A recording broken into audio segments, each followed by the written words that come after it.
groove is. It's a heartbeat. Driving everything inside you. Hard, flat. That's a groove. And how exactly do you define it? I just did, lady. Chadwick, you're no stranger to playing legendary American icons. You played Jackie Robinson in 42, and now the godfather of soul in Get On Up, James Brown. Right. Is that in your career plan? This was something that I didn't see it in. Like, I think the producers and Tate had a better sense of me playing it than I did. You know, there's a lot of faith involved in this because they didn't know anything about whether I could dance or whether or not I could pull off the performance elements. And you know, I think the only thing Tate said he knew was that I was born and raised in South Carolina, so he wanted somebody that had Southern roots. Yeah, I can't never quit. Quit, you're going backwards. James, they want the Rolling Stones to close the show. No, I go forward. I take it, and I flip it. Rolling Stones, they ain't ever had a hit record here. It's a Jagger, it's a Red Jet. Dan Aykroyd, who plays your manager in the film, he said you were on the verge of spiritually channeling James Brown. How did you go about doing that? I mean, are you a method actor? You're like Marlon Brando. Did you become him on set? I just made it a point to just keep working on it daily. Once I got in the car, actually, to go to work each day, I was called Mr. Brown. I, tried to think as him and to stay in it until I got out of the car back at the house.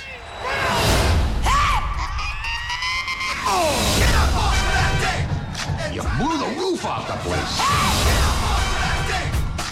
I want you to make a record for King. We breaking new ground every day. One of the producers is Mick Jagger, the great Rolling Stone himself. Did you get to hang out with him? Absolutely, yeah. Still hanging out with him. You know, he's fun to be around. He's a lot more down to earth than I ever thought he would be. Just a kind man who was completely open with me with anything he could do to help me play this role. He's been an open door.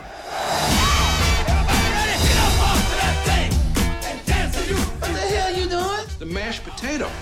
That ain't nobody's mashed potato. You managed to pull off doing the splits in a gold satin jumpsuit. How did you do that? And can you still do it, more to the point? I'm sure I can still do it, but I don't do it. Like, I don't do it now. Like, once we finished shooting, that was the end of me doing splits. As far as the grooves and whatnot, like all of that stuff, I'll still do that because it's a movement style that becomes part of your life. What's wrong, Maziel? Doesn't work music. Doesn't sound good. Does it feel good? If it sounds good, then it feel good, then it's musical. So play it like I say, play it. I read a review that likened the versatility of your performance to Meryl Streep. Have you got your eyes on an Oscar? I don't have my eyes on anything. The only thing I have my eyes on right now is just people coming to see the movie.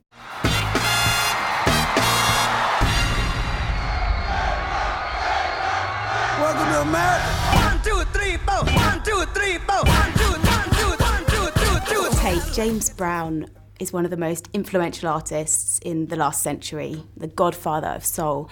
Was it daunting directing a film about his life?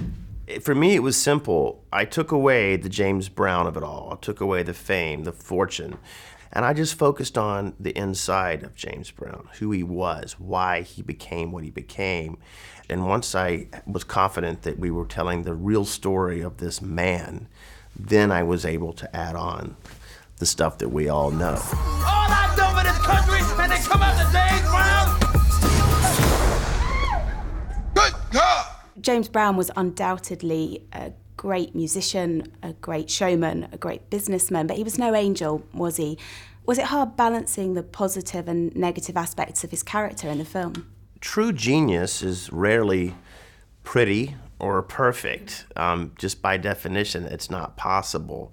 Unfortunately, if you were to poll most people and say, who is James Brown, they would immediately list his missteps with a smirk and a smile and talk about his drug use and spousal abuse and the way he berated his band members. And when I realized that was the leading impression people had of James, I felt the responsibility to show people in an audience what they didn't know. Are you ready for the night train? Night, night, night. Your lead man, Chadwick Boseman, he didn't just play James Brown, he became James Brown. Tell me about working with Chad. Beyond the dancing and the singing, what was most important to me was getting the 63-year-old James Brown perfect. If it had all felt like an imitation, people may laugh. I sought out Chadwick because I had an idea that his dramatic chops would lead him to a perfect portrayal of that age, and it did.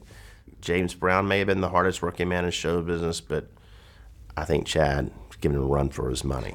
If you ain't ever been down, how you gonna get on up?